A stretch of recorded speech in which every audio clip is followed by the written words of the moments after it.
Hey guys, good morning. Laura with Garden Answer. We're here at one of our friends' houses this morning getting ready to do a little mini makeover to one of their front flower beds.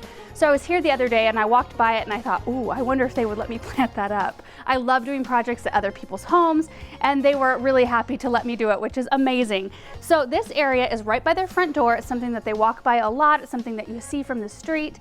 So I thought it'd be fun to just deck it out with beautiful, beautiful plants. And this is the north side of their house, so it is quite shady, but it does get a little bit of afternoon sun, just a short window. So that actually makes it a pretty versatile area. So what I want to do is go grab the plants and then I will kind of explain my idea behind the design.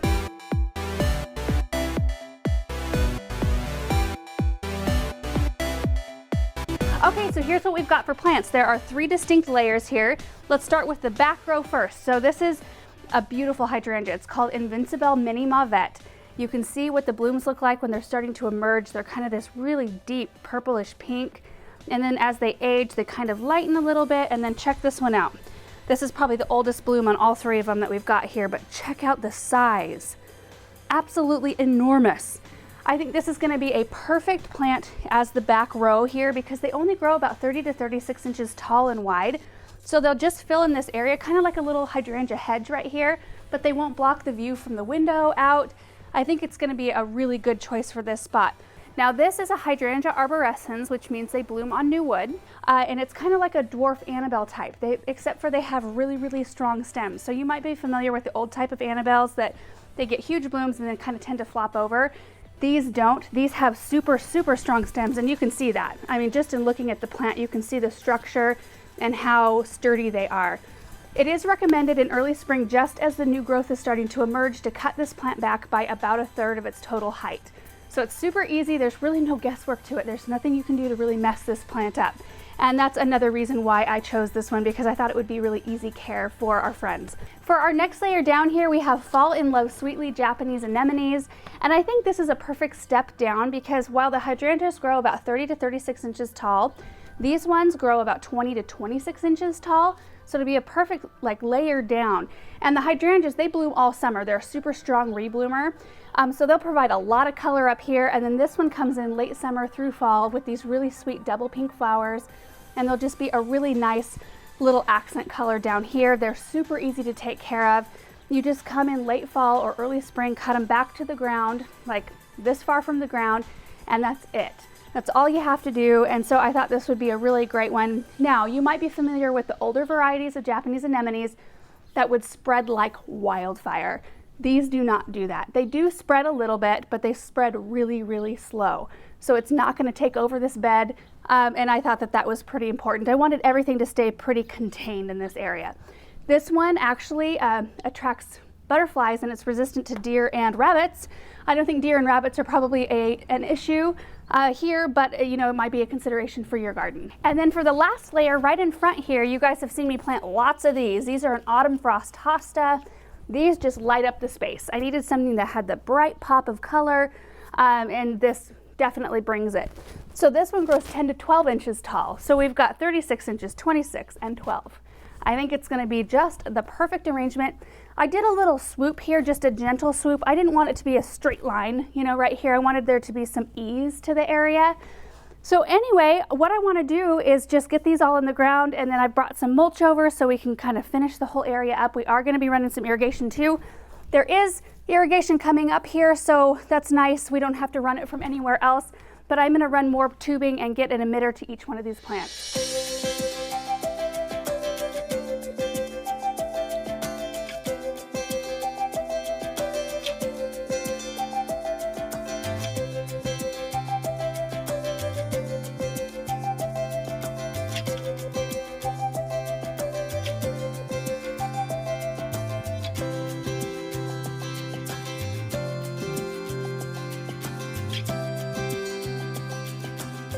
All right, I got all the plants in and I got the irrigation run and mulch down. I think it looks so pretty. So after I got all the plants planted, they had existing drip tubing, which I showed you. It was just 1/2-inch black poly tubing that came up out of the ground. So I just connected some of my own black poly tubing that I brought, just using a straight coupler. And then I just kind of ran a big loop around all of the plants, and I put individual emitters just right into the black poly tubing. I used a punch tool, then I could pop my emitter in there, and it runs right by the root ball of each one of these plants.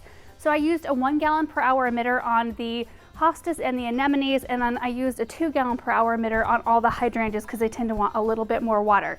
But I think that they should all do really well. Now I did let our friends know that they would need to keep their eyes on these because sometimes drip is just not enough the first season or two, so they might have to give it a little bit of supplemental water throughout this first season. Then I just used a little bit of bark mulch that I think dressed up the area really beautifully. So anyway guys, I hope that this was inspiring to see come together, just an idea to do with a space like this, because you know it can be a little bit overwhelming to think, okay, what can I do that's not going to block my view or block the window, or you know, what kind of plants can I use? And all of these are appropriately sized to where, you know, the very minimal maintenance. I mean, this is a busy young family. They have 4 kids, so they're going all the time. So they needed something that was pretty yet didn't require a ton of work.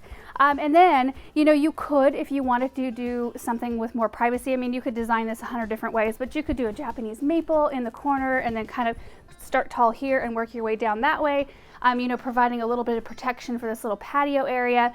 But I think having this 3-foot hedge of hydrangeas will be beautiful, and then they could hang like a wall fountain or wall art, or just leave it blank, whatever they want to do. But I just hope that this serves as inspiration for you guys, giving you some ideas and showing you some really cool and pretty plants. So anyway, thank you guys so much for watching this video, and we will see you in the next one. Bye. Real quick guys, before this video ends, I wanted to give you a little context as to the family that we did this little makeover for. So Kimmy and Ryan, wonderful people. They have 4 kids, young teenager age and down. Kimmy is battling stage 4 breast cancer right now, and she is currently in Mexico receiving treatment that in the US it was just out of the question. And I don't know the intricate details. I just know that it was insanely expensive and that I'm not sure if insurance would cover it or not. But she's a fighter and she's trying everything that she possibly can to fight this disease. And you know, she's doing it for her kids, for her family, and she's tried all kinds of alternative stuff. Her diet is impeccable. Like she is a strong woman. Anyway, so I just wanted to bring a little awareness to the situation, because I know that some of you guys have either battled breast cancer and won, you're currently battling it now, or you know somebody who has, so you know what's going on, you know what it's like to be in that kind of situation. So anyway, I know that if you're the praying type, she would really covet your prayers for herself and her family. Or, you know, if you guys want to send her an encouraging note or something like that, it would just be so amazing. So we're going to link her website down below. It gives all the information about her battle, what she's doing, and a little bit more about her family. So anyway, I just thought that I would share that with you guys because it's, you know, it's close to us. It's, you know, it's happening to people that we love and care about, and I know it's happened to people that you love and care about. So anyway, again, thank you guys so much for watching, and we will see you in the next video. Bye.